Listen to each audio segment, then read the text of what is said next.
Around this time last year, we were watching history in the making with a record number of women, people of color, and first-time candidates winning seats in Washington and in states across the country.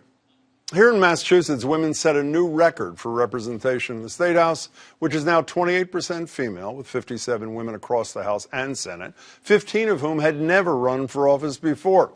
A good start, but clearly a long way yet to go. I'm joined by three of those first-time candidates turned state reps. Linsday Sabadosa is from Northampton. Good to meet you. Tami Gouveia from Acton. Nice to meet you. And Maria Robinson of Framingham, you as well. All three of whom attempted to argue against the corporate tax change in the House. Two were not allowed to speak. One was afforded 56 seconds. Now, before we start, Speaker Robert DeLeo's office sent the following this afternoon to us. I've always admired Greater Boston for covering all sides of an issue.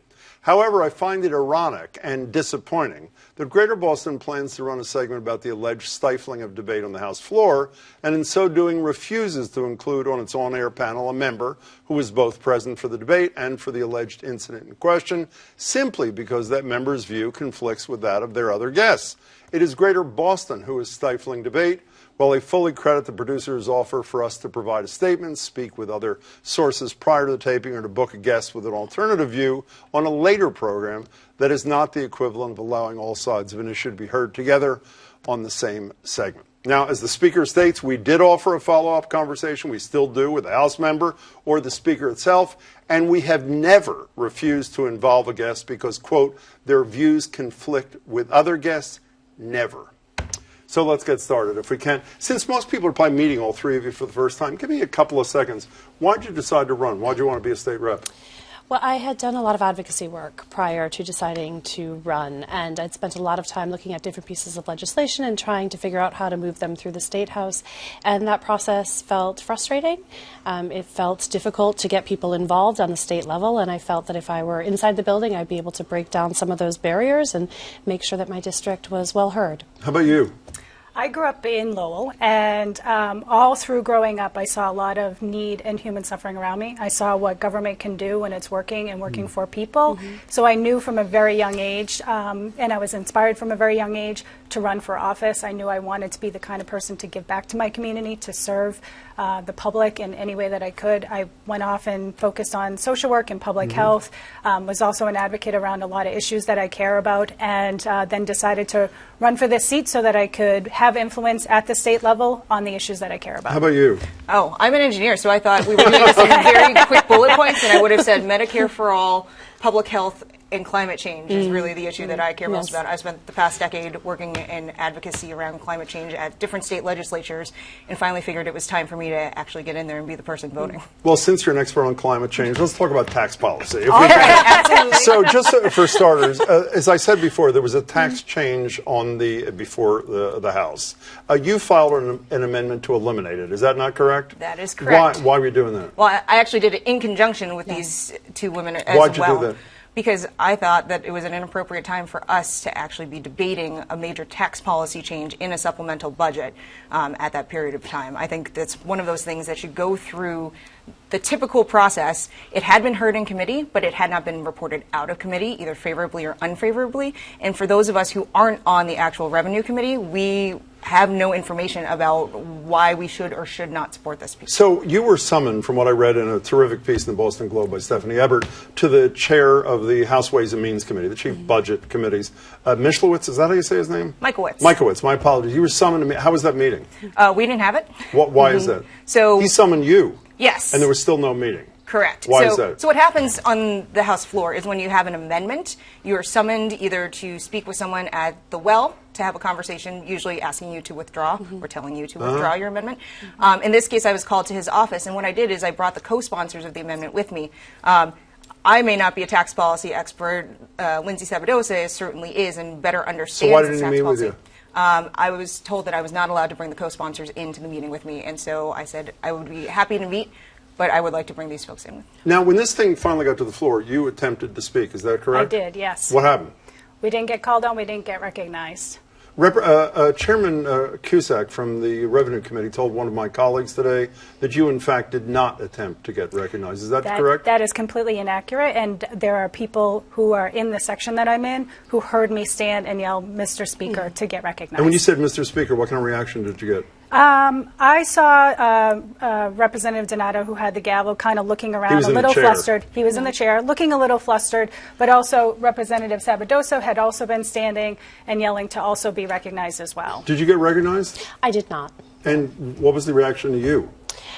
Were you too yelling, Mr. Speaker? I was, and in fact, I was yelling as loud as I could. I've heard the video since then, so you can hear me, in the tape. So why didn't they recognize you? I don't know, and I really don't know, because I'd actually gone down ahead of time because I'd been suffering from laryngitis, and I sit in the very back row, and I had said, I want to be recognized, I filed this amendment, I'm going to ask to speak, and because my voice has been gone, I want to make sure that you know I'm going to be standing, waving, yelling, shouting. You did in advance. I did, yes. And you got 56 seconds, right, from what I read in the Globe, is that correct? Good counting, yes. And, well, I didn't count it, Stephanie Everett or somebody did. Was that not enough? Didn't you get to say what you wanted to say? By the time I got through the thank you, Mr. Speaker, for yada yada, we basically got to approximately 56 seconds. And what, did they cut you off at that point? At that point, one of the other representatives stood up and tried to ask me a question, and in fact asked me to yield for a question.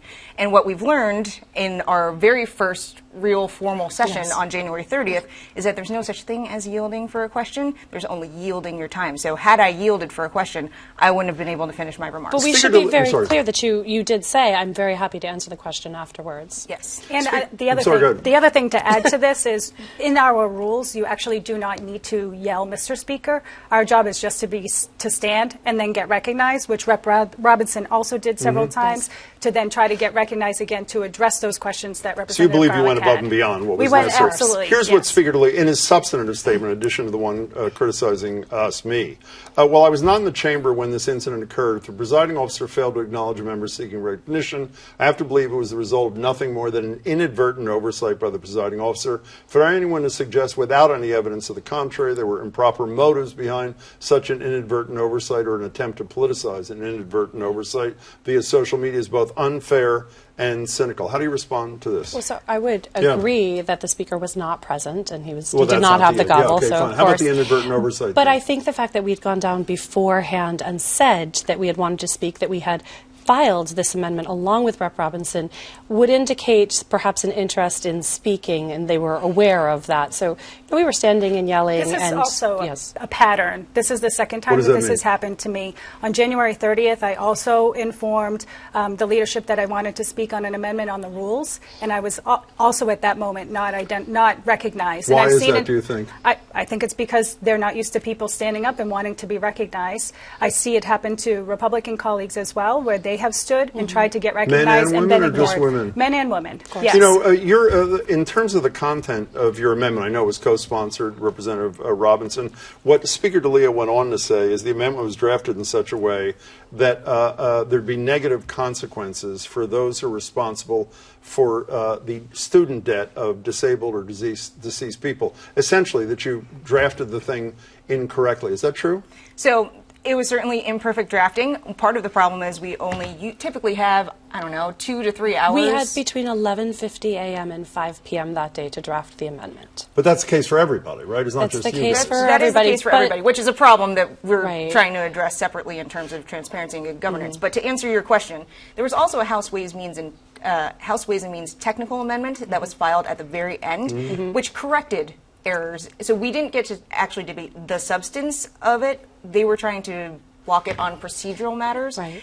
And whereas we've seen many times where amendments that are not drafted, quote unquote, correctly have been fixed if they are interested in actually And seeing allowed those to proceed. passes. Well, let me read you something, if I may. Can I read you something No, else? that's fine. One of my colleagues spoke to the Revenue Committee Chair, Cusack, this afternoon. Here's what he said about all of you. They didn't do their homework. They never do.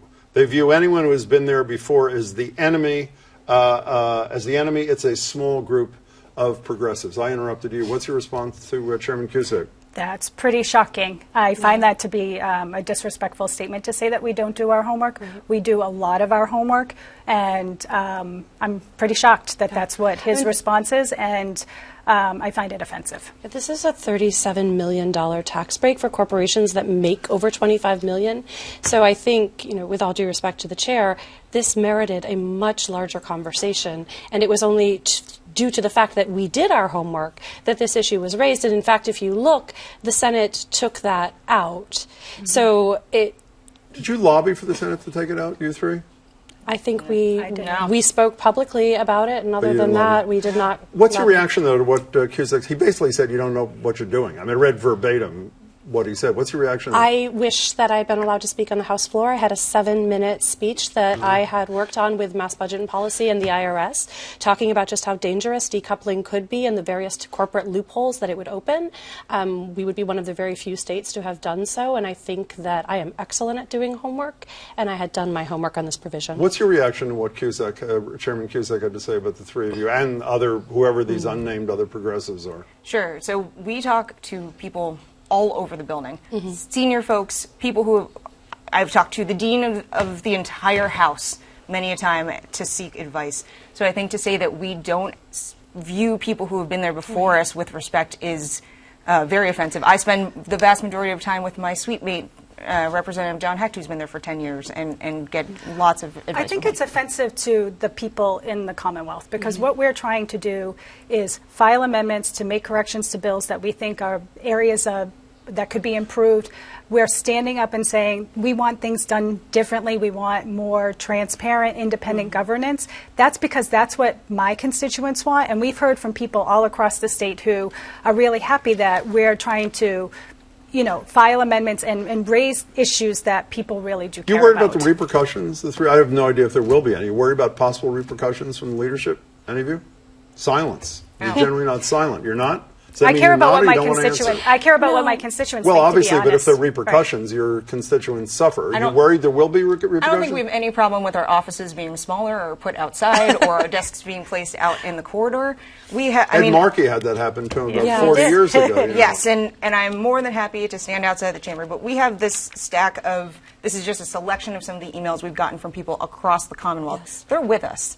And I think it's really important for folks to understand that we're not just hearing from our own districts, but we're hearing from all sorts of folks, not just the 120,000 people that we represent, whose voices we're trying to make sure are heard. Did you all vote for Speaker DeLeo as Speaker in the last election? No. Yes. And I did, yes. And will you be voting for him in the next election? Well, he announced he's running for re-election. I did hear that he's running for re-election. The reason I voted for him in the last election was because I hadn't had an opportunity to sit down with him ahead of time and really talk about why I should vote for him.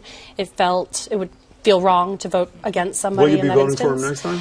We're going to have a conversation about that, but I feel like I'm in a difficult position. Will you? Same thing. I need to have a conversation with him. I have conversations with the Speaker periodically just to check in. I did talk about what happened 2 weeks ago and just said that the behavior that occurred on the House floor reflects poorly on his leadership. What did he say to you? He just nodded. He heard me. I mean, I felt heard by him in that moment. But, and I did allude to the fact that the issues that occur within the House of Representatives in terms of the leadership are exactly the reasons why I did not vote for him. And I was very clear with him when I met with him and was honest and upfront. I respect him as a person. I know that he cares about a lot of issues in this state. But there are people on his leadership team that I don't think behave in a way that is becoming of the body and that don't reflect well on him and his leadership. I'm not really wanting to name names, to be honest. Would you vote for him next time, quickly? 14 months is a long time, and hopefully there's room for improvement, and I'd like to see changes happen, and we've been having those conversations. Representative, it's a pleasure to meet you. Thank you so much. Thank you so much for being here. Really appreciate Thanks. it. Thank you. Appreciate all three of you.